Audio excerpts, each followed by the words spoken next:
Hello বন্ধুরা, আশা করি সবাই ভালো আছেন। আজকে অনূর্ধ্ব-19 বাংলাদেশ এবং ভারতের মধ্যকার ম্যাচটি অনুষ্ঠিত হয়। সেখানে বাংলাদেশ অনূর্ধ্ব-19 দল 84 রানে হেরেছে ভারতের অনূর্ধ্ব-19 দলের কাছে। ভারত প্রথমে ব্যাট করতে নেমে 50 ওভারে 7 উইকেট হারিয়ে 251 রান করেন।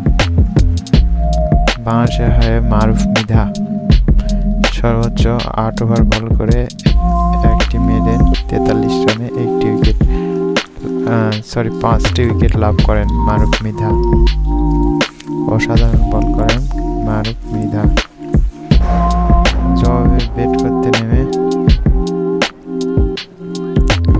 252 রানের টার্গেটে ব্যাট করতে নেমে বাংলাদেশ 45 ওভার 5 বলে 10 উইকেট হারিয়ে 167 রান করেন।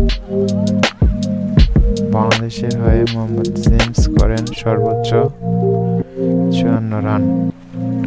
এছাড়া আরিফুল ইসলাম 41 রান করেন। এছাড়া বলার মতো আর তেমন কেউ রান করতে পারেনি।